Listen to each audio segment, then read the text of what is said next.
much minus armor. So that's going to be another peak where Hellraisers again should not try and be fighting into OGC too much. Just continue to go for these picks, continue to outmaneuver them as much as possible. You're going to hit a really good mid-game window when you have this BKB. So just wait for the Aegis to fall, pick up your BKB. That's the point where you're going to look to... Yeah, preferably you want to wait for this double power spike.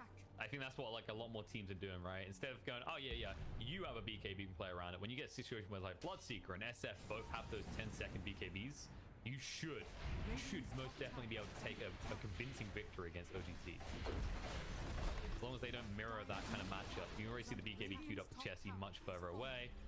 Madara's got a long... Well, actually, no, he's pretty close on the edges. Should be a decent power spike for this lineup. They have a lot of damage on this TA alone. Would be nice if Seafreak could get a little bit more farm priority so you can get to maybe like a Blink Dagger at this stage in the game would be really good. Just maybe switch over to the Stomp.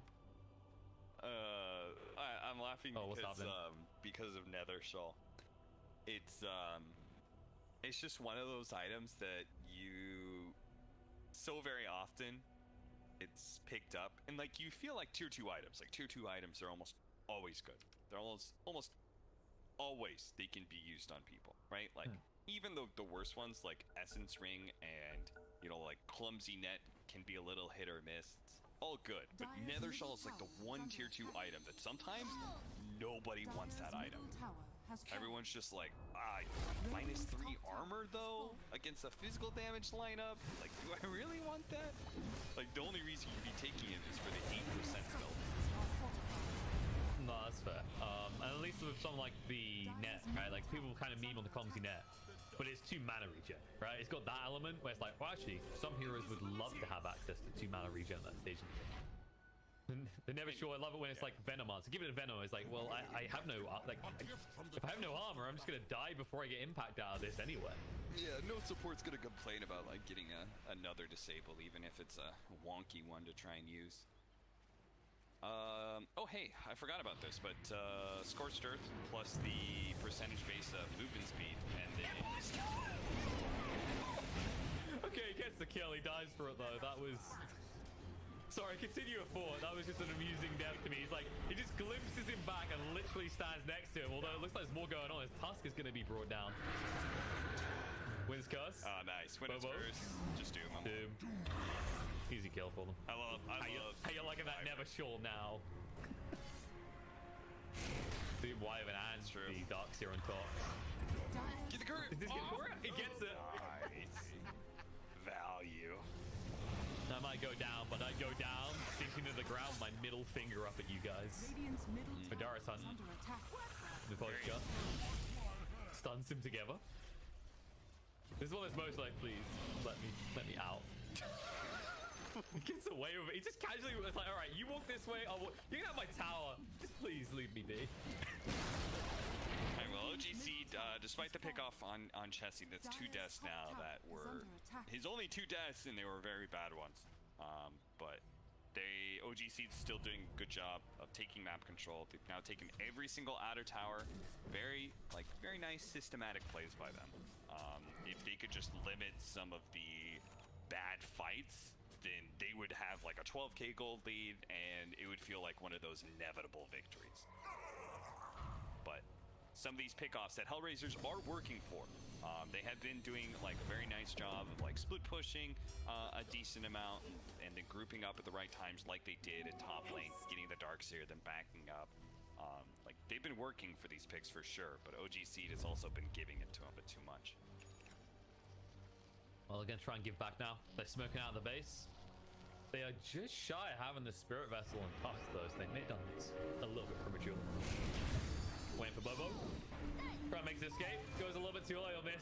He'll dodge out, but Chessie is waiting for the one hit. Nice blink away, though. They chase in. Seafreak does see him, as they do have that high ground ward. Now the wrap around the back. They'll find a kill in the Pexu.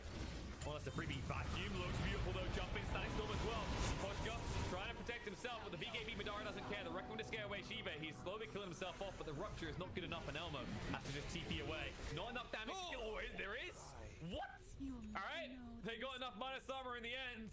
Bloodseeker brought down his own TP away. It looked like a good escape.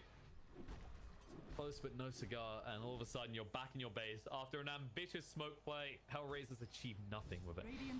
Yeah, the rupture on darks here, it's like you could totally understand why they thought they were turning one pick into two while everyone was chasing puck, but as soon as they use rupture, they don't have a way to be able to limit Madara or Chessie at all.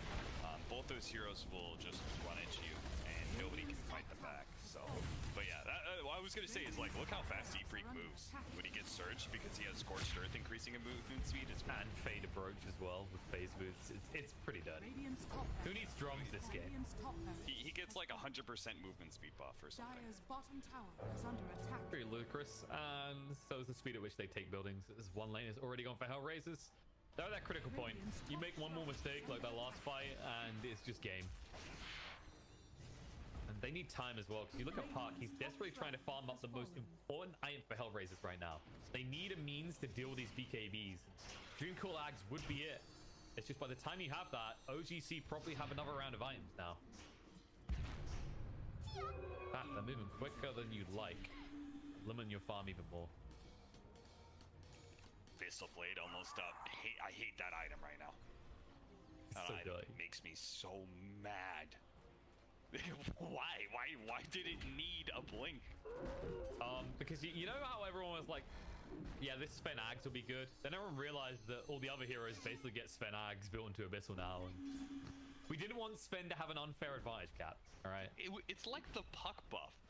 Yes. It's like, it just made no sense. Yeah, this ability or this item is already strong, but let's go ahead and buff it up some more. Like, nobody's like, oh man, a BKP piercing disable, that's so bad, you know? Like, nobody says that. But yet for some reason, Ice Frog's like, I gotta give it a blink too. Like, well, the other really weird part is that they were already, like, he was clearly already pivoting to try and make melee cores even better, even though they were quite popular, right? Because you think about the Skadi change, where it's like, you don't want to be a ranged hero against the Skadi. That is so painful right now with the additional slot. But then they added in the Abyssal as well. It's like, we were already in a meta that was, other than Gyro, pretty good for melee cores. But okay. Passive Stout Shield as well means that, like, melee cores not only have that Stout Shield, but then they have the Ring Protection as well. So they're a lot tankier in lane. All these movement speeds in general. It's been all the buffs over the last, like, 2 years of movement speed have been good for melee cores. Still melee support something a little bit harder to pull off at the moment. Oh, Spirit still not seeing return to competitive. Secara doesn't even care right now. Like, waiting for the Sansa's gone, I'll just hit R. Doesn't even need it right now because they have the Cold Embrace. They've almost got Solar Crest for him too, so he's gonna ignore the Bloodseeker's damage entirely because of all this armor. He can stand still during Rupture because he has BKB. Seconds. Or you could jump a short distance and kill someone immediately with Abyssal. Yeah, I don't know how HELLRAISERS wins this next fight. But at the same time, you can't go 2 lanes of racks down because then that feels like you're just inevitably going to get Mega. No, more importantly, you're 1 lane down and you're not getting out your base as it is. If you go 2 lanes down, you're always going to be looking back at your base, and then it's just a matter of how many roaches does OGC need to win. You definitely want to try and stem the bleeding right now, and that Ags is still just under 1,000 gold away. Yeah, they just have no, like, once the BKBs are up, they have no blink stunner to keep people from using BKBs, right? Because they led with this core puck, which, again, Bo3 did very well for himself, but OGC just got too much out of the map, got their items too quickly. Even G-Bay, who suffered a lot, is now sitting 5th on the net worth chart. And he has the relevant items to ensure that you can't even get a quick burst kill, right? The pipe with the mech. Even the essence ring on himself to ensure he's not the entry kill. Oh, just a kickoff like this would be really big. G-Bay, Cold Embrace, buys some time though. And all of a sudden you want to retreat. The Wind's Curse comes out. Secret jumps in with the Doom straight away though. Bloodseeker is stuck here, trying to run away. They'll clean up his sister in Vampire, who will buy some time with the snowball, but they're still hunting. Dead. We brought down, does have buyback, Vampire. We brought down as well, and also has the buyback, so it's not the end of the world. But once again, HELLRAISERS just reminded they're not allowed outside this base, not without OGC's permission. In fact, they might not even be allowed in the base. As OGC to head for the high ground, buyback's gonna come out from Tusk straight away. Bloodseeker holding on to, but what are you waiting for, really? Cool, there it is. BKB though, snaps. Oh, he didn't check for the axe. A little bit of trouble. The Rec Room coming through, but they've got the BKBs running. Madara stands his ground. No chemical rage for 15, however, needs to back away. And Elmo, no first to work with. Everyone's pretty healthy right now, and Z-Freak might just turn around him. The stomp off the mark, able to move away in time. But after that reset, you have to think who is stronger without BKBs, and without the Dream Cool, it definitely feels like OGC aren't really threatened now. Yeah, they've got chemical rage back up for Madara, so he's just gonna go in. It's almost good, but now the Abyssal jump indestructible. He's got no stack storm for him. Buyback comes out. Sprint Vessel is on Madara. He doesn't have the BKB. Cold Embrace will heal him up, and it looks like Tusk is going to go down. FN chased onto one more hit will fall him, but no, the evasion works for him. Chessie will be glimpsed back into the Static Storm. Killing him though right now. If they're going too hard, they will pay a price. Cold Embrace is available in 1 second. There it is. We'll heal him up again. Madara doesn't have the Abyssal for 10. Vacuum. Nice winner. Winner's gun itself. Bobo's gone. Killed by his own teammates, and they'll go back to hitting the buildings. Madara does have chemical rage in 15. More window of opportunity, but HELLRAISERS not able to capitalize anymore now that they don't have the Static Storm. Radiant's bottom barracks. Looks like OGC might just rinse the base. Limbs say, Madara, please stay away from our buildings, but there's no way you hit him right now. In fact, you have to run away because he's chasing in. Abyssal forward, and Disruptor's gone. 60 seconds on the sideline. No way to get involved again. The chemical rage, this is going to be mega creeps. And I'm not even sure. I mean, you could leave now and just go get Roche, but they might just hunt for more. Moving in, Z-Freak, nice stun coming in. Blood right to try and save the day, but the activating the BKB allows him to kill off the SF. The bash out, and Elmo's dead as well. And this is just looking like it. Just call it moment. There it is. GG comes out. OGC take game 1. My oh my, did they look dominant in that mid game and then beyond. Just been replaying back the game in my head over the last like 2 minutes, and I just like I remember walking away and going like, damn, like this puck did a lot. Obviously he can't kill the elk, but like he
5 seconds and remaining. and the entire time he just calls him Radiant's Big team Yoshi. ban.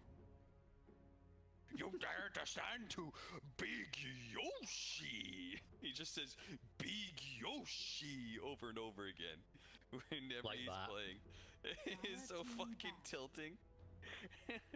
God. Like, unfortunately, I'm good enough at Ultimate that I don't lose to him.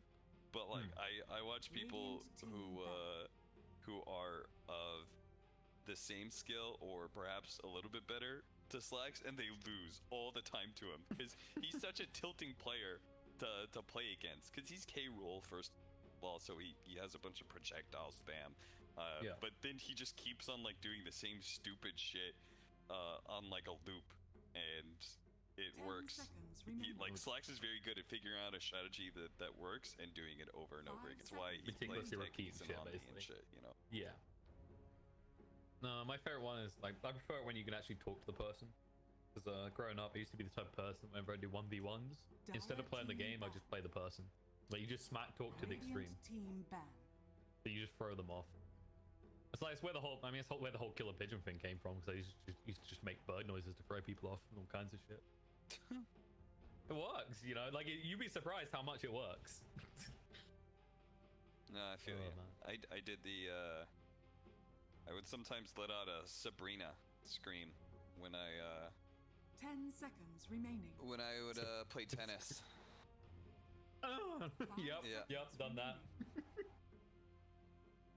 Oh man, sometimes narrating their stuff as well.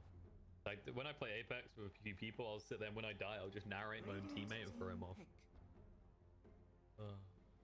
Funnily enough, like not a bad idea actually. That is, oh, I need to update the odds.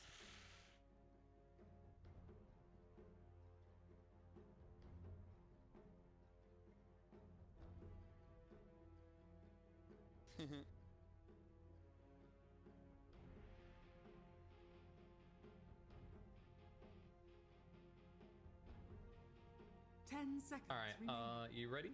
Yeah. All right, let's go live in 5, 5 seconds remaining. 2. Dire team pick. All right, there we are, guys. We are back for possibly the final game of the day. We even got you updated odds, so you know what's going on. Viper has been frozen on time on my screen because holy, it's Gyro and Io coming out. Does this mean they've lost though, Cap? Because I feel like new Gyro Io is pointless. Well, not pointless, but I don't know. I think 10 new seconds Puck is being underutilized. 5 seconds remaining. I don't know. We'll have to see how this goes. Let's see what HELLRAISERS gets in return against this pickup. I still like Wyvern or Disruptor. Either one of those heroes is very good against IO combos in general, and I think they're two of like the best 5 positions in the game right now. So, sure enough, take the Winter Wyvern. the Winter Wyvern now. It's a pretty effective tool on the lane and beyond. We've seen how powerful the Wyvern can be, even if it's not necessarily 10 winning that seconds much. remaining. But it does have the Viper this time. The 5 Viper, seconds I don't think we've seen a tool today, is a formidable force. I know some of these CIS teams like to actually run it as a support. Probably not this game because you already have the Wyvern, but it has been done in this tournament already. Yeah, a lot of people have experimented with like 5 Viper to see how it feels. I myself got Dire team dumpstered back. by Moonmeander when he was making his Radiant transition team into support again, and he was playing some 5 Viper, and it rocked my world. Really obnoxious, but in the end, I don't think it's good. Like, No, I it's like think what we you had do this up the lane. experimental phase. You know, people tried to innovate and stuff, and they try and figure out, you know, like Dota players really get off on that, especially is being able to find a hero 10 seconds and remaining. play it in a different role effectively. Dota players love that 5 shit. So seconds whenever remaining. they see something like that, they'll try it because it's fun and interesting and new, and it makes you excited about Dota. You know, that's why I keep on trying to play Wyvern Core, even though it fails. I want it to work. Have you not seen? Has no one tried Chaos Knight 5 yet, Cap? I have seen that before. I don't. That one gets an F. Oof. Viper at least gets a D. Like at least he's good enough in the laning phase, even if his team fight contributions afterwards are pretty negligible. Surprised he gets a D. He's quite a nasty looking hero. But I mean, it's not bad if you have like the right heroes, right? Like if you have Skywrath, I think is another one. I think that was the combo that worked really well for Fly to Moons, because they were utilizing what the hero does. But you never feel good if you're drafting around your support. It's the same reason why Grimstroke tends to feel very lackluster, because if you grab it early, you immediately see teams afterwards go, Doom, Lich, and it's like, okay, that's great, but you've drafted around support instead of around a core that's going to get money and XP, and you can actually pivot that to be an advantage of your draft.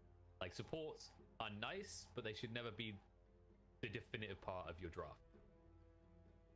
Going back to this this opening from OG, I like the Wisp pickup. 10 seconds remaining. I personally don't love Gyrocopter in this meta.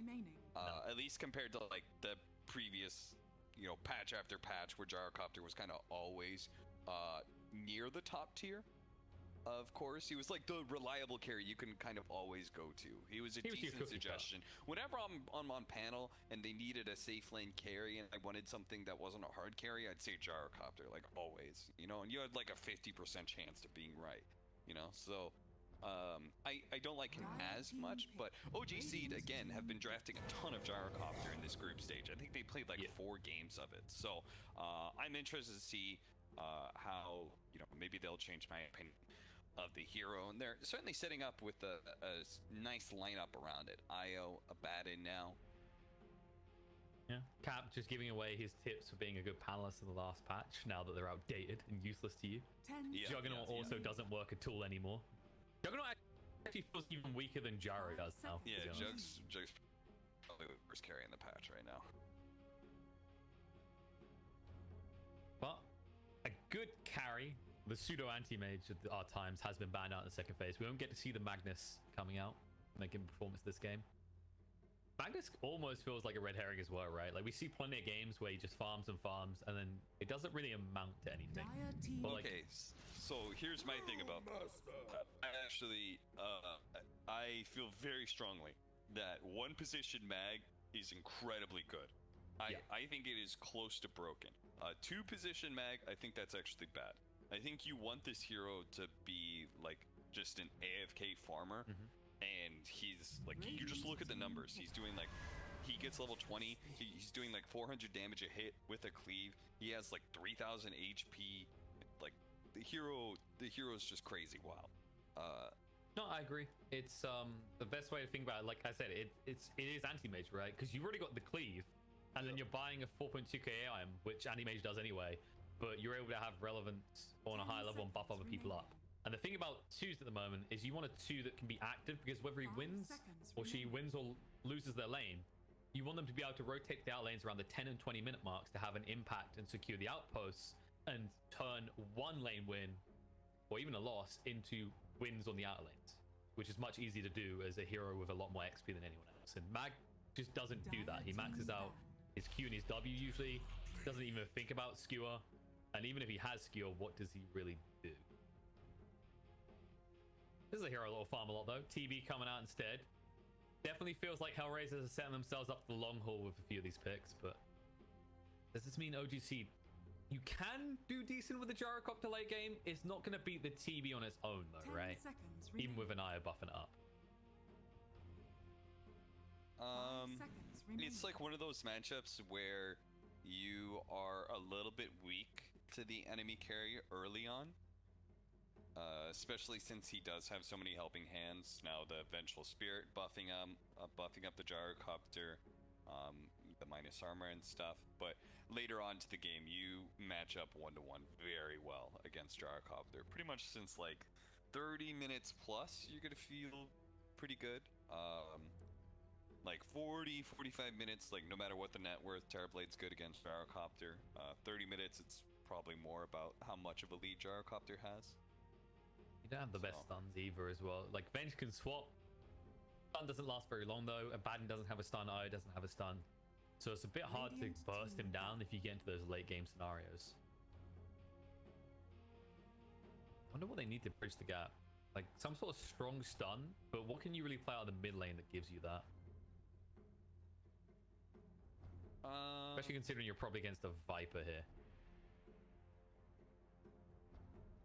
I was actually thinking more of a scaling mid. Let me see how they after Gyrocopter. Let me look back up there. So they played it with Legion and Necrophos. They played it with Meepo, Beastmaster, and they played it with Morphling. So those lineups to me say that they don't operate with Gyrocopter being their like true one position, and they don't try and like just play the game fast and end it fast. They do draft a lineup that scales better and use Gyrocopter as a tempo controller. So I'm anticipating more of a hard carry mid, like your Invokers, SFs, OD. Is this like a type of game where someone like a Meepo could work? Probably not against the Viper on the lane. They do have final pick, so they could try for the kind of gotcha aspect. No, it's really bad against Wyvern. Things like, especially even the Viper can kind of punish you on the lane. It's not like you can get something like Huskar. So you just need something solid, like you said, that can scale. There's not really... I don't think there is actually anything left in the pool that just outright, haha, we win with the 10th pick sort of thing. Like it just counters all your lanes and is able to rotate early. I think OD is okay. But that's another hero that doesn't really deal with the stuff the Terrorblade put. 5 seconds Storm remaining. Spirit? Maybe Storm Spirit? Yeah, it is a relatively free game. Like they have got the lift, and the winner's curse. But other than that, there's not really a good way to lock him down.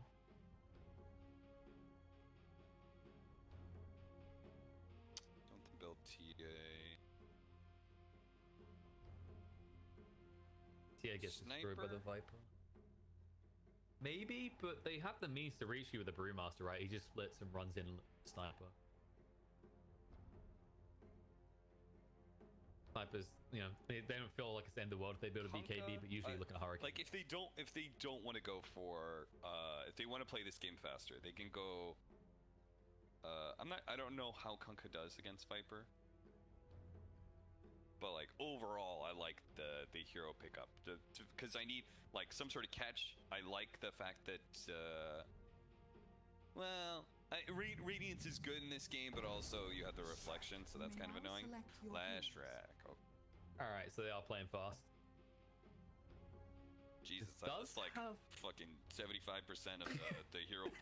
And you've missed the one they want. Don't get lash rack. Hey, you know, let's be honest. Anyone who tries to predict this, we're working on logical ideas here, and we thought, especially considering how most teams play right now, they try and find a way to give themselves like a late game scenario, so maybe like a 2 carry versus the 1, because FN should eventually scale off. I don't like this. I think this is good pressure, right? Like you got the Abaddon and the Lishrak, so you should be able to delete most of the map early on and try and starve out Elmo before he gets to like 2 free items online and is ready to fight. And Lishrak does scale reasonably well. There's a lot of decent neutral items. Obviously, when you get 25, you just delete buildings as well. I feel better about Lashrak because they have Abaddon. Yeah.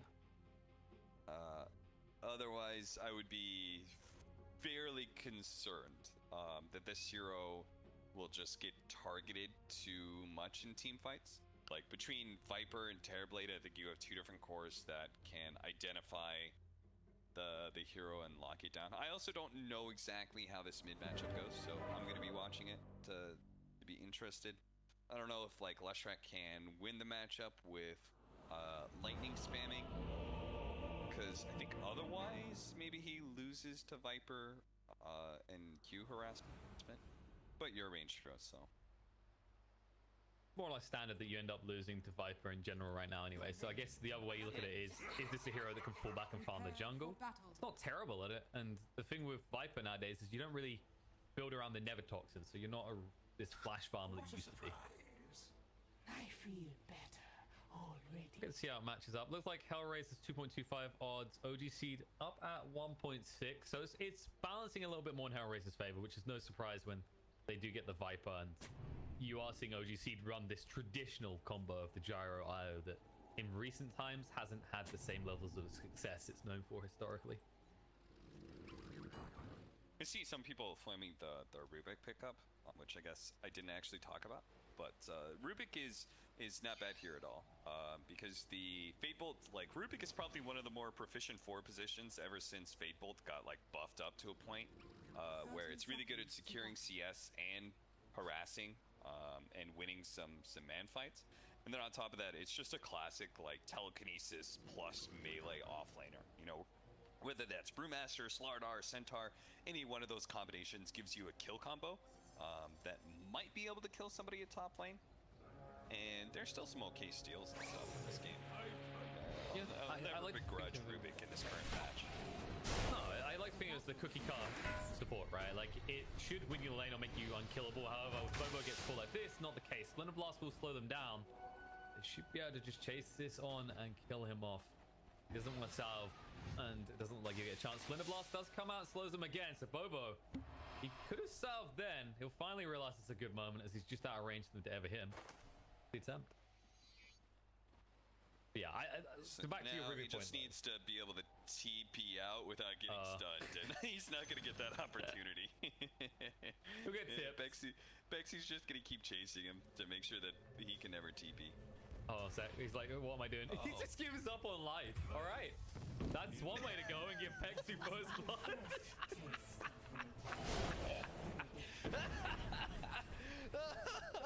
Alright, Cap is a smoker by the sounds of it. Oh my god. I can't believe Pexy just TP'd out of vision like that. Like, he's hiding in the trees, he TP's out, and Brewmaster's like, that's it, fellas. I'm done for. I'm gonna miss too much of the lane. I got a suicide. This chapter of my life is complete, and then you open the book again. It's like, wait, bench is bought? Oh no. He's gonna feel so stupid when he, like, he either realized it right away or he's gonna look back at the replay and feel so stupid. Because it is kind of the right play, right? He can't just be shut out of his laning phase for that long. And he can't TP away because he'll get canceled by magic missiles. So he kind of needs to die, understandably, but... It's just, you know, you're basically gambling 50-50. Like, maybe Pexy's already started to run over the lane. But yeah, it's a weird one nonetheless. You don't blame him, but it's just one of those depressing moments. He was chased halfway across the goddamn map. Oh, okay. So I think we give him a pass on that one. Okay, so going back to our actually lanes. So apparently they do feel like Lestrak loses to Viper hard enough, which I wasn't sure was the case, but I assume it has to be because they're running a bad mid. Who is dead? He's gonna die. That's gonna be terrible lane. But Lestrak does pressure Terrorblade better than Abaddon. Abaddon, you actually hate playing against Terrorblade the entire game because you're going to get reflected the entire game, and your illusion can silence you. And part of the problem with that is you have to remove reflection by aphotic shielding yourself, and that means you can't actually aphotic shield other people. Fair point. But at the same time, Jube, who might have had somewhat of a game, is probably going to have no game now. Oh, the Viper even has a DD. Good God, no. Is he just... I think he's just dead. Like, the Phonic Shield will not protect. And Jube is just about gonna live. Oh, hold up. I gotta watch this Bow play again on the stream. Ignore me for a little bit.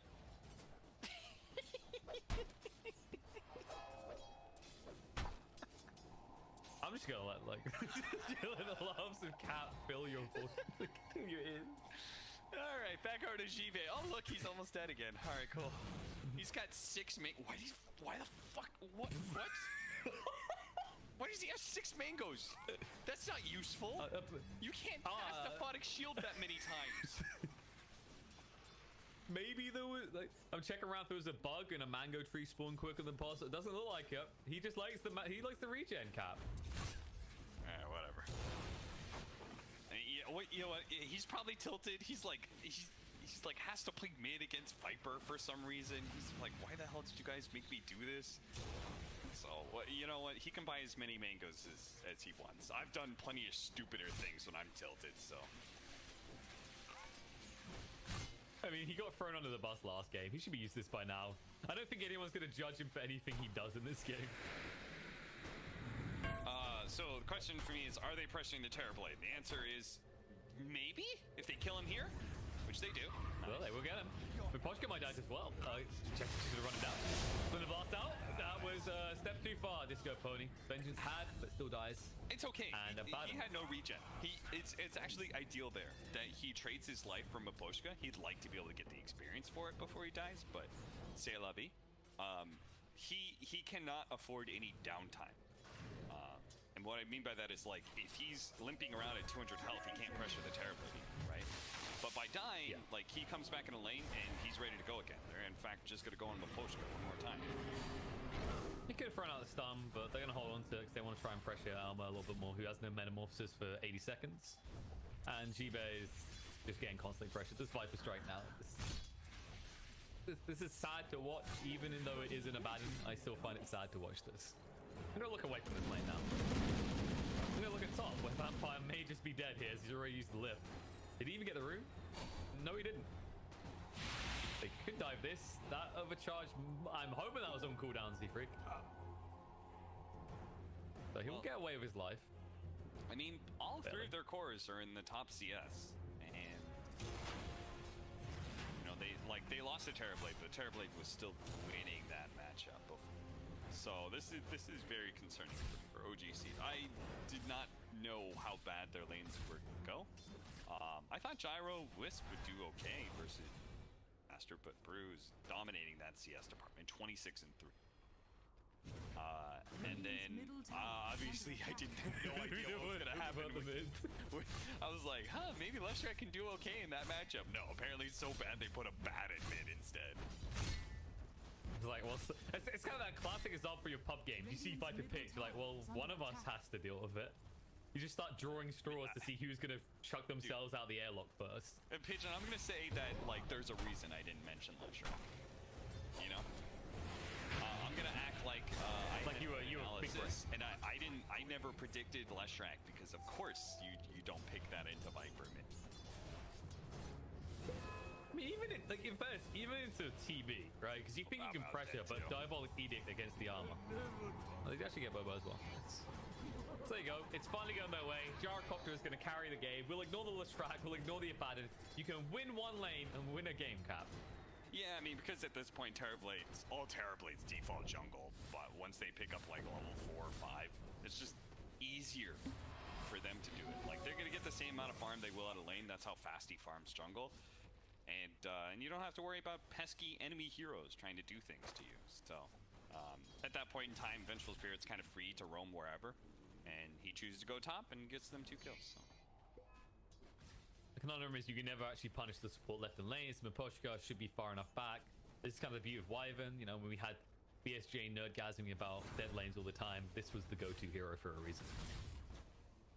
All right, Jibe is lost his borrowed time, and he's now had to shrine up so he can go back to lane against to die.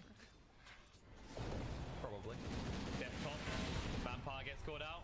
Barrage does too much damage, and Bobo, this will be the moment to TP. It's too late now. And the body block's coming out. Will allow him to get a kill on a Brewmaster as well. Well, the good news is that this top lane is going remarkably well for OG, and the bot lane as well. Chess is going to find a kill. Elmo is holding the point at the Sunder. Chessie will throw out the stun onto himself, go for the TP away, and it's just about... No, the Fade Bolt! Vampire just about gets in range. Snatch the kill. Yeah, again, just like, I can't praise Pexu enough for that read of the situation of like, let me just go top and like secure this lane a little bit better because I don't need to help my Leshrac anymore. That's such a good, important read. Good, smart 4 positions. I think are this may be the most impactful meta. I don't know. Maybe the roaming 4 position meta, that was actually kind of crazy how strong 4 positions were back then. But this is close. This meta, I think 4 positions determine so much. You have some flexibility, whereas you look at the previous patch, it kind of felt like you were locked into lanes, and then you would kind of expect your mid to rotate. Especially towards the end of last patch, it got to the stage where it's like the onus was on the mid to gank again, which was nice to see a return, but it kind of felt like you were just validating the roaming meta before. This roaming is working. They keep showing up top. Bobo, dead by the cold embrace. What is he? It seems to doesn't work against him against the Gyrocopter. Who would have thought it? Swap out. Poshka. The tax to be levied and the price to be paid. You got your brew killed and you'll die alongside him. Or will you, Madara? Just about get out the final hit. Viper Strike coming out. Peksu making sure FN can't chase through to kill off the Gyrocopter as well. Radiant's top tower is under attack. Needed that as well because Madara is one hit from death. How's Chessie looking here? He's still only up at level 6, and for reference, Vampire is also 6 now and has stolen the Smurf. He's rubbing his hands together because he knows how long these stuns will last. And Elmo just has a free lane to farm because Jibe can't do anything to anyone in the entire game. Yeah, I mean, he's definitely the off laner in the mid lane. He's got the least CS of all 3 cores, but you know, he's plugging along. At the end of the day, what does a bad really need but levels and like a couple of finish tier items? He needs to be saving lives apparently, Cap. Madara just got picked off. They hung around the top. They'll be able to get the outpost, and they might find a kill on the Z-Freak as well. However, they didn't have the stun available. Vampire has split Earth. Is under attack. Yeah, the whole. Did he have the whole? I clicked on him at the end. I assumed he must have had it on cooldown because no, he had it. I mean, he forgot that he had stolen a spell, I guess. Cap. And it has no cooldown, so or it has no animation to it. So you just kind of like point and click it. A stun appears. Maybe he looked and he went, Z-Freak, you're not even worth the mana. Snooty approach of a vampire. I want you to leave, okay? I don't want you to stay here. I want you to go find your gyro and latch onto him like he's the only reason you can exist. Is under attack. Vampire, okay, he's got the Aphotic Shield. Hopefully he remembers to cast this one. However, there's a home missile coming for his face. Bobo will split up the duo. Does have the split available if need be. Jibe. Mango eating time. Vampire trying to walk away. They need to actually force the borrowed time so it retreats. It looks like Vampire is tanky enough. Feels like one of those look at me, I'm relevant plays from an Abaddon. And he's now going back to the Viper lane, which I can respect, but also is sad to see. Dude, he's just a masochist, you know? I haven't had enough. No. Remind me how bad my laning phase was again, please. Oh, Chessie, this is really important that they catch him here, and they do. Yeah, I doesn't even try. He's like, bye! Ban does deny the top tower, and they're in position to kill off Chessie. No chance of getting away from this as the Splinter Blast ensures he's slowed, and FN gets the kill. Yeah, they committed way too much to miss out on that kill. So at least they get 1 core kill. Unfortunately, they did not kill any of his gold because he bought Boots of Travel almost right on the money. So pretty much no gold loss for Alesh. That is maybe my one big worry with HELLRAISERS drafts. I feel like every time I see a Brewmaster, unless he dominates his lane, he gets these awkward splits that maybe nets you 1 kill. It's nice, but it's not the Brewmaster of old, right? I don't feel like we see these brews that dominate the outcome of a team fight at the 10 and the 20 minute mark. There's a lot more pressure on the Viper and the TB to deliver this game, I feel, because Bobo is most definitely playing from behind. Yeah, what I really like about OG's lineup about right now is that with the Boots of Travel and Abaddon and even Gyrocopter, they have so many good ways to push lanes in and maintain map control while still being able to group up. Yeah, and it's especially good in this type of game because you have the IO, right, for the reload plays, so you can just bring more heroes to any equation HELLRAISERS should theoretically be able to. Vampire will stop Chessie's TP. Reload on the mid lane. And then Bandit is stunned up. They close the distance to get the kill. Meanwhile, top, they're trying to chase on the Chessie as they did stop his TP, but he's just too damn fast. I like that. I would have swapped 100% if I was Peksu, but he holds on to his charge, which is really good. You can get the kill without using a long ability like that. Great. Radiant's middle tower has fallen. Enables him to now push on that tier 1, clean it up easily. And Bobo, I think he now has the Helmet Dominator complete, but this it got a lot of buffs, indirectly and directly, but it still feels like the creeps die way too fast, especially in a game like this. And he might die even quicker. Well, break the trees to make sure he has got anywhere to hide, and just an easy clean up. Wyvern, Winter Skirt's coming out. D-Freak's not taking enough damage though. They're stacking up on the Leshrac, but he'll turn around on them and just chase forward. Lift back on the Jibe. Thinking about Aphotic Shield, wasn't needed though. They'll chase down Miposhka. They should be able to reach him and kill him off here. Splinter Blast out. Z-Freak almost dies. Payball as well, but before time comes out, Jibe will heal up. Z-Freak moves away. Yeah, this is TB what is a still lot of fun. this game's gonna look like, by the way, is combined with like the map control they were talking about and how easily they can group up while still maintaining good creep equilibrium, then that just means Hellraiser's is gonna be run a lot, and they're gonna be losing a lot of team fights, and they're gonna be bleeding out. And the entire time, Elmo's going to be on the other side of the map, farming away, because he's just not ready to fight yet. He's going to need at least 2 items, I think, to really be able to fight convincingly. So that's, he needs like 10 more minutes, I'd say, before he's ready. And it's kind of concerning, because I feel like OGC just hitting good timings, right? They've taken out half your out towers already. for sure. They're always pressuring Bobo. They're inflating their gold lead by a decent margin.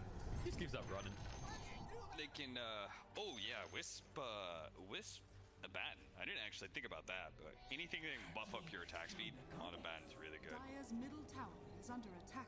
But mainly, like, the reason we don't think about that is because whenever we see Gyro or Tiny, you know that 95% of the time, the IO has one target he'll tether to, and he'll never change.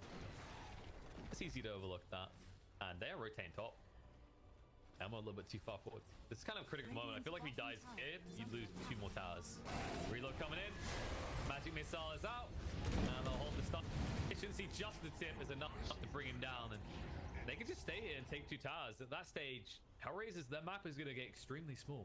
Oh yeah, they're picking out. definitely leaving Gyro here. Because old D-Freak's going back to his death. Oh, well, there you go. That's a little booster. FN got one of the best items you could at the tier 2. Got the vampire fangs. Dude, I'm so surprised they actually rotated back. Look at that. They rotated really fast. They brought Venge and Abaddon through the mid lane, and then Chessie Boots had traveled in. It almost looked like they wanted to fight if there wasn't like a full 5-man, or full 4-man, which Jibe is gonna get, kind of poked at, but Radiant's top tower long gone are the days of Viper effortlessly killing Abaddon. structures are fortified. But it can still happen, it's less likely. As they don't really care for their Never Toxin as much anymore. They just want to press Q a bunch of times. But, oh, no, they dropped the split. Pexu thought about going for it again, but lost vision in the tree line. They swap out to allow Chessie to retreat. The Cyclone's been thrown out, but I don't think it holds it. Yeah, Viper's not even coming. He's indecisive. He's like, do I really come bot? Looks like it's not going to be the case. Top, they will just stop the push in, because the big opportunity that OGC did miss out on is not pushing this tier 1 tower and just trying to milk the gold off the map. Pexu is now going to die though, as FN finally arrives. We will see Chessie escape quickly. Chessie, by the way, having an implore. He'll finally drop it. But I say, that's not for you, buddy. That is definitely a gyrocopter, right? Is Dragonlance the build on Terrorblade? I have not, like, I've It's a good played stat with a booster. fair amount of Terrorblades. I guess I just didn't pay attention to their item build. He doesn't even need that for a kill. Jibe gets found out.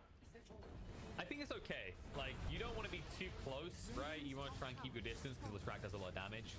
And if you go BKB too quickly, there's a chance the Gyro just out damages you with how quickly his team is farming. Yeah, That's got to be the full stats process. Is are under quite attack. nice. I could see it. Nice Dire's little middle filler tower item. is under attack. Unfortunately, it won't really change his game until he has BKB. No, and that's the problem. Like, you're going to be further away from that BKB. Because usually you try, like, as a TB, there's a fine line where you try and milk as much time before you need it, right? Because it's such a high impact hero for BKB, and you want to take these really convincing fights, and if you get it too quickly, do your other cores really have anything that enables you to get killed? The answer feels like not right now. Then the bigger question, I guess, is will they ever? Like, Bobo just going to try and build to keep you more alive with the pipe next, and you've got a BKB being queued up on Viper, but Viper kind of feels like he has the same issue that TV does, right? Where it's like, deliver me kills, feed me.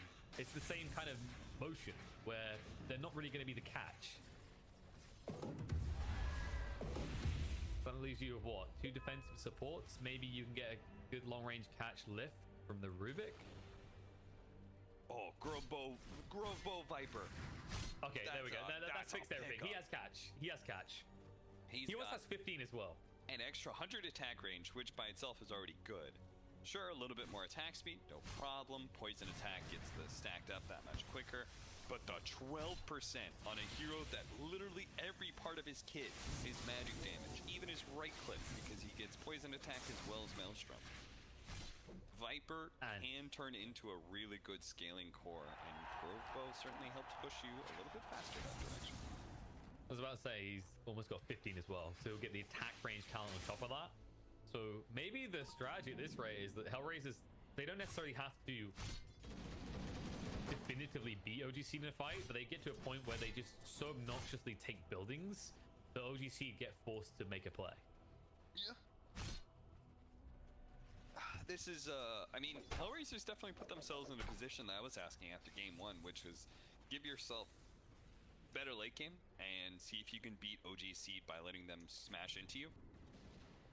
And, okay, they're smashing in right now. Pexu, stunned up, will go down. The split has already been committed, though. They need to find more for this. Cyclone's going to come out to Io. Madara doesn't want to break the tether, but he will leave him behind and bring him back with him. Looks like that might be the end of the engagement. They need to get out cleanly here, however. So he did use the split for this, and Chessie is wrapping around. Has to use in 4 seconds. And Bobo, he's just been ditched. He'll get Trunk and try and run away, but good luck. Slowly run him down with his curse coming out. Chessie should be tanky enough with his body shield, but definitely Viper coming out now. Last one up, going to try and keep him alive. The Yules will buy him some time. The cooldown scare away Viper as well. Chessie is going to live. Madara is getting extremely low. We'll look to heal up now with the Vampire Fangs and the assistance of Z3, who is being scared away. Splinter Blast plus the range. Viper picks off the IO, and that's the entrance kill they need. BKB activated. Madara still running away, but Bobo just trying to break him down. Chessie retreats to the north. It looks like Jibe is going to drag the attention of the side of Hellraisers to the south as he activates the borrowed time, looking for kill him. Poshka can't find it. Does at least make space for his team to get out. Will he be so lucky himself? Photic should try and buy some time. No lift for 10 seconds. And Jibe just being overwhelmed by the attack range of Hellraisers. Still not enough. They give up. A frustrating kill, an unachievable one in the end. It's only an IO casualty. That was, shout out to Maposhka in that team fight, by the way. He had like a lot of different fires he needed to put out in that engagement. Like he gets that good winner's curse, then farther up north he gives a cold embrace to the Brewmaster while still joining the rest of his team for the big engagement with Splinter Blast and stuff.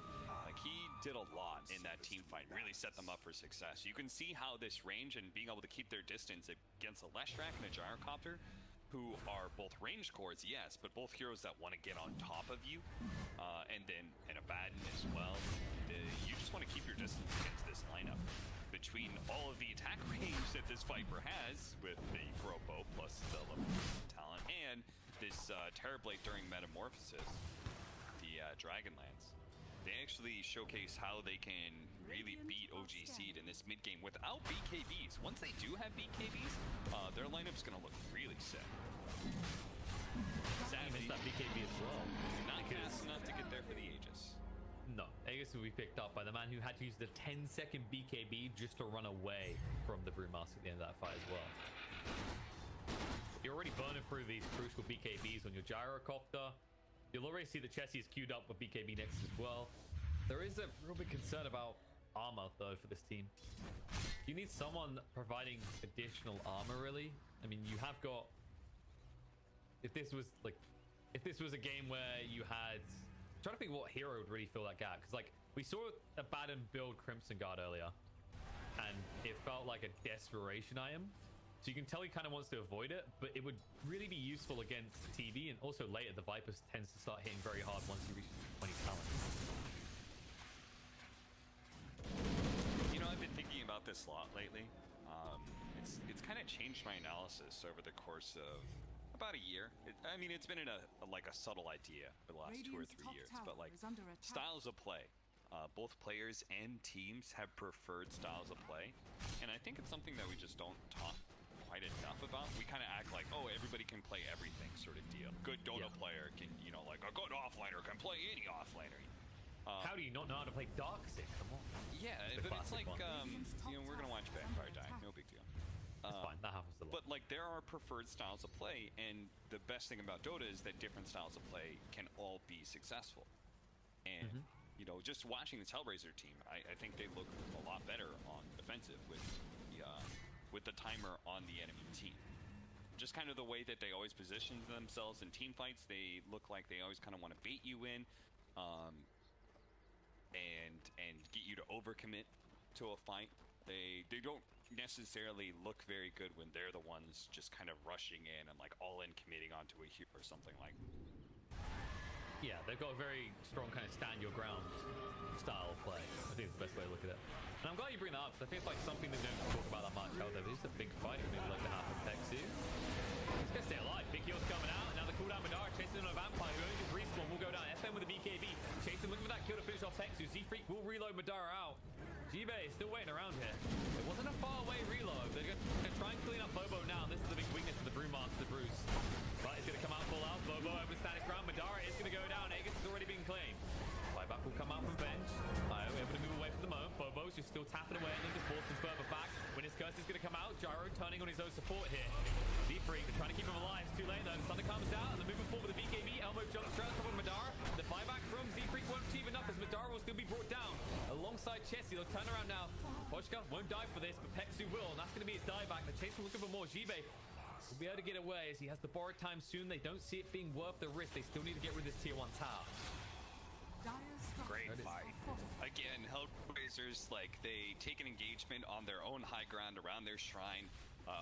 Like, Madara feels pressured, I guess, in some ways. Like, he wants to try and get this kill. He pops his BKB, and HELLRAISERS just kind of, like, slowly roll at them, you know, once they get this catch. Because they know the Aegis doesn't matter. Right? Like, normally it does on Gyrocopter because you're a relatively low cooldown hero that's pretty usually ahead in net worth, so you're usually very effective with your second life. But Terrorblade is one of those anti-Aegis heroes where, because of Metamorphosis and how overwhelmingly strong you are in a team fight, like very oftentimes Aegis's second lives just don't matter. You died once, you're gonna die again because Terrorblade's set up with a bunch of illusions on top. No, it's true, and also Gyro doesn't really feel good with Aegis when you're in the back foot, right? They were constantly falling back at that point. And it's good from HELLRAISERS. They just pivot this fact that this is their high ground. They always have the shrine. Worst case scenario, you can buy back and get more heroes in. And just always playing around that TV. He held the BKB for a while before using it as well.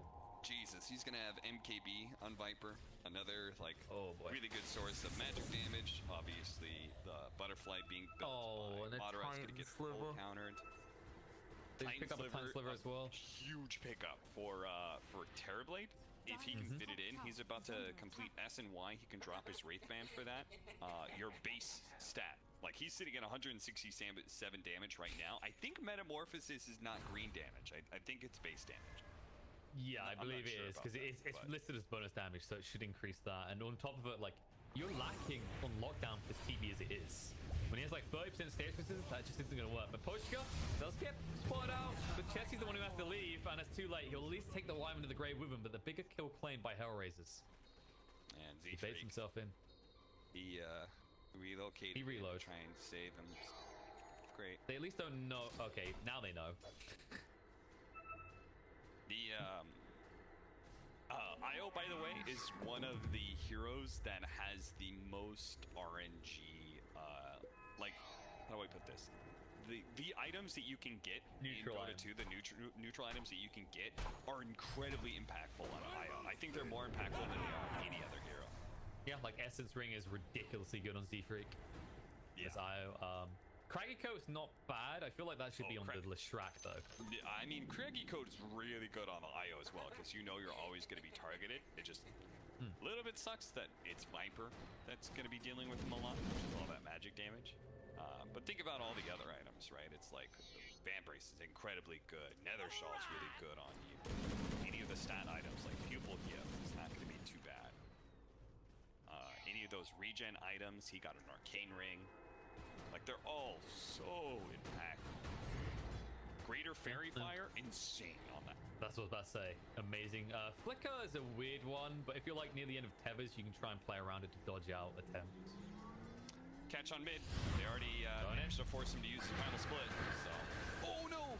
The stun does hit, but the winner's curse coming out. Z-Freak is gonna get low, and he might just fall here. Overcharge, try and stay alive. We'll go back in 3 seconds, but Tevez across in time. He should bring this Teva, and we'll go back on his own as they're able to chase down and kill off Bobo. No one was coming to help him. This is once again kind of like that playstyle you're talking about, right? Like, once again, HELLRAISERS, when they are on the defensive with allies nearby, they can turn. You almost saw it work from Poshka there, but when they're plowing forward and they're the ones being aggressive and split pushing too much, it does tend to backfire. But I'm glad you brought up that point as well, because I feel in Dota it's easy to not talk about playstyles because there is so much complexity to the game already, right? The variables at play, all the different heroes, the playstyles, the builds.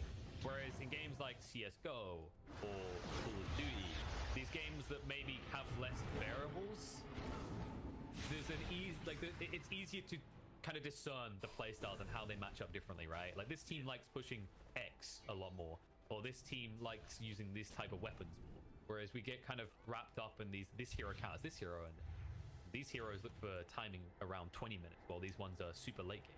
Yeah, and you get the a little bit a greater feel for like team identity with those kind of ideas, and then people attach themselves to teams more often, which is always good. I think for like sports and esports, for people to be fans of teams of a unit as a whole, it's never a bad thing. But like most reason I didn't really talk about it a lot of times, you know, besides like, oh, EG is, you know, a farming team, which they've been for like 5 years straight or something like that, you know, is that I felt like it wasn't as big of a factor, but like OG especially, I think really showed how important the mental game aspect is, how important like being able to enable one or two people to really play their style of Dota very nicely. You know, they truly believe that they had the best 5 players in the world in their positions, and I don't think anybody else would back them up on that, you know, but then they won TI 2 times in a row, and obviously you can make a strong argument for that now. So little things like that have really made me think. Oh, bottom. When his curse has been used, but Chesty alone still the BKB. 5 strike coming out to turn Madara, who's going to chase him. BKB gets activated, is on the chase. FN has his own BKB. The right clicks will be able to will him down. D-Freak will reload back on the other side. Want to see if they can catch someone on the retreat. The split has been used, and Bobo is in a little bit too deep here. Magic Missile comes out. They should be able to clean him up on their own. They're still chasing on the TV. Chesty, he goes a step too far, though. The Yules to try and protect himself. Still has the BKB. So he won't use it. He's just dead. He's been gone. No assistance coming out from the team as Jara and I are too late to reconnect to the fight. Once again, good fight ruined. Good fight ruined by Chesty, just going in too deep. He's like trying to chase his Terrorblade, and understandably he's thinking like he already used his BKB. Maybe I can catch him. It would be a massive win, right? Kill him, but just needed to pay a little bit more attention to where the rest of his allies are, right? They relocated back out. The rest of the team was very distracted by Maposhka, who was creating a lot of space, honestly. He did so many little things. He Glimmer Cape to dodge Magic Missile. He gets swapped in, blinks out because he took no damage at that point in time. Like, again, Maposhka doing a really excellent job in team fights. His overall awareness of where to be in the engagement and his reaction time really strong. Absolutely, and it's just, you're playing again that playstyle we talked about, right? Like, Hellraisers want to fall back and hold ground, especially with a TB in their lineup, and Chesty just breaching like that. He doesn't have the armor to stand his ground against the TB. It's not like he's impenetrable. Now Madara chasing up into the high ground in this infamous choke point. They might just chase on, neck heal up, swap to get him out. That should be the end of it right there, but he did just get the steal on the swap. So here comes Mexu. See you later, sucker. Now the winner's curse coming out as well. On the Z-Freak, gonna bring him pretty low. Splinter Blast as well. Willing away him. Io's gonna get it out. BKB comes up, Madara standing his ground and fight, but still will Elmo. He refused to leave now, and they just kind of don't care about it. They're gonna turn around to Bobo. Nice swap out to save his life. Does have split in 10 seconds, but straight in the opposite. Chesty who's waiting. BKB will be activated. And we're gonna bring him down in time. Buyback will come out from Wyvern after Io as well. Again, reset on the high ground. Hellraisers feeling a lot more confident after that first bout. Will be a retreat by OG as well to heal up. The Io is back alive after that buyback though, so they could fight in. And I feel like at the end of that, you'd want to say that OG comes out a bit stronger, but the real concerning part for me, Cap, is that Elmo didn't even have Metamorphosis in that fight. Oh yeah, for me that was a clear win for Hellraisers.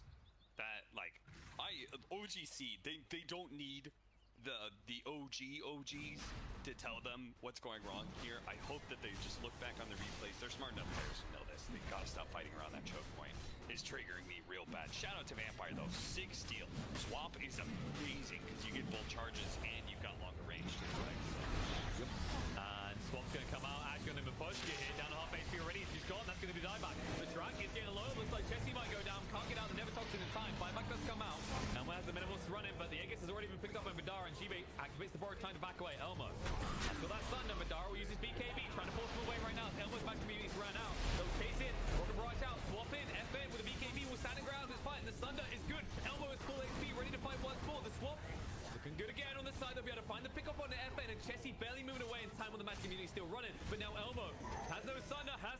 will be brought down his own metamorphosis, and now things are looking all OG's way.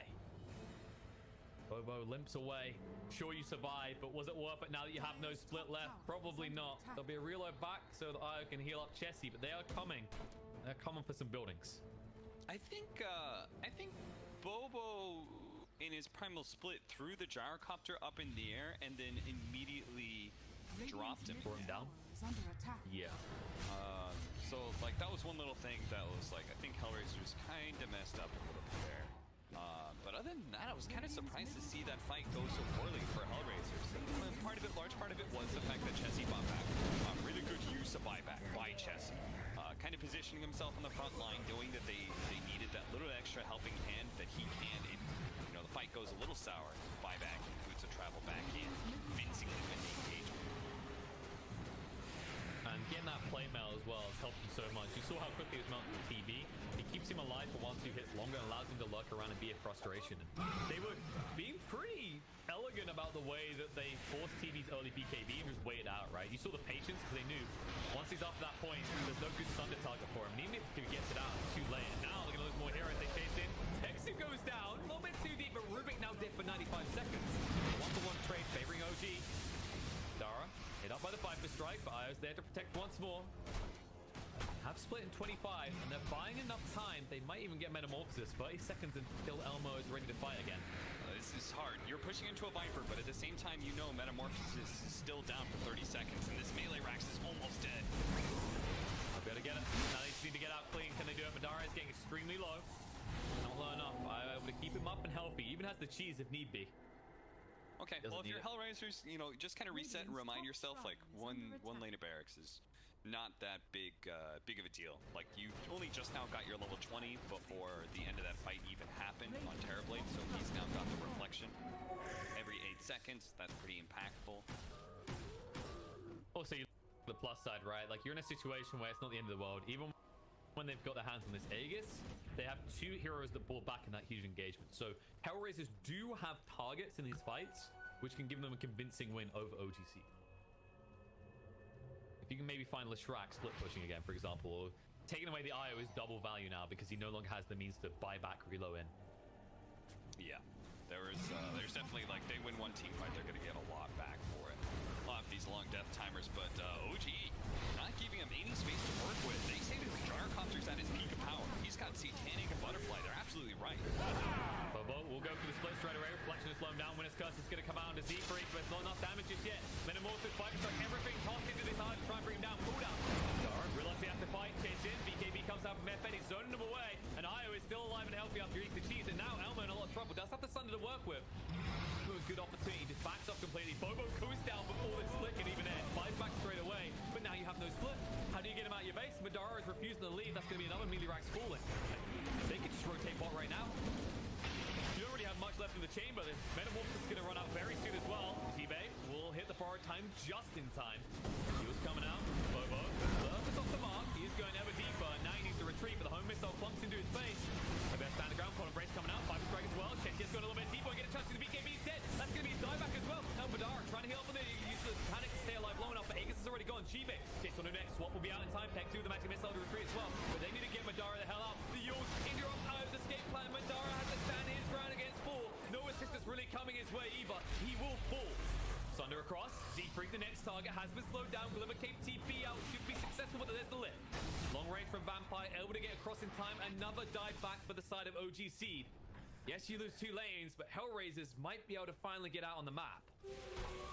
I have to say, I respect the hell out of OG Seed for making that play. I think that's the kind of, like, game-winning decision-making of just saying, like, hey, we're really strong right now. We've got this cheese. We still have Aegis. Our gyrocopter's pretty much capped out, right? He's not really going to get that much stronger. He can buy the Ags upgrade and then have an empty slot and stuff. But, like, compared to a Terrorblade, this is about as strong as you're going to get. I respect the hell out of them for going for that second lane of Brax. Even if they die at the end there, it doesn't really change too much. I think it was the right decision to be made. I think they're still significantly far ahead. Because, in part of that decision, they only need 1 lane of Brax now, 1 team fight to be able to end the game, or maybe, we'll see. HELLRAISERS could maybe stand up against them. they're probably not getting punished too heavily for not having their buybacks, since they diebacked on both the IO and the last track. It's probably at worst one lane of barracks, maybe at best just in tier 3. Well, they still have the glyph to work with. This is the other reason they're enabled by that play a little bit, is they always have the means to get rid of one of these waves, and there it is. Look, clearly entire wave. Will it be enough? It's forcing them off. They're pinging out already. They see Madara has arrived. He'll just go straight out. Needs to be careful. The lift lasts a long time at this stage. Not long enough over Titanic, and there is BKB comes out to play as well. Elmo uses his own BKB. Madara needs to retreat before it becomes a good Sunder target, though. Dire's middle tower. You get the task, swap out. Elmo pretty deep right now. Matching his well. He goes. No, there it is. Sunder out just in time. The winner's curse buys enough time that Madara can't kill him off with Madara. Will he go down? Yes, he's dead. He actually needs to buy back right now. It should be a good one. Elmo is getting low. No Sunder left. Chessie able to run him through. Chase ball for more. Magic missile long range to the Boba. Split ends. They'll find him on the exit as well. And that is a perfect pickoff as well, as he will have no means to defend and is dead for an extremely long time. This Okay, should be the moment. Play style, man. OGC looked so good using their buybacks. Chess used it pretty good around this Roshan fight. Madara choosing to take that fight like that. It looks stupid, right? It's like a 3 versus like 4 or 5 with TB having metamorphosis. Like, what are you doing? But at the same time, like, he once again set it up so now they're just like one fight away from losing the game. HELLRAISERS are gonna have to play in a 4 versus 5 for one last reign of barracks with no brewmaster of all heroes. And also no metamorphosis for 90 seconds. It's just a scenario I think OG's trying to end the game. Yeah. Buyback comes out. Just the Wyvern though. Winner's curse in 20 seconds. They'll get through the tier 4s before you actually have that ultimate available. Elmo chasing a little bit, swap out. Keep Chessie safe. 10.5 HP already. And forcing Madara away. Doesn't want to commit that BKB for nothing. Swap in though now. She says perfect. Stick me in deep. But the problem is he doesn't have Titanic anymore. Secret needs to save him. Back to heal him up a little bit. No tempo for 1 second. Meanwhile, Vampire's going to be brought down. Chessie going over deeper. Cold Embrace to try and keep Evan alive, but it'll likely be the end of his life instead. Sunder is trying to help out as well. Elmo's doing anything he can, but it's too late. OG will obliterate HELLRAISERS' hopes here. The winner's curse comes out. It's a cute kill, but it won't stop them from taking the throne and forcing the easy GG. Oh, I love seeing a team win like that, man. That is such a cool way to win. The choice, right? I just see a very clear decision making and style coming out from OGC. You know, it's like they literally got together this 5-man that they cobbled together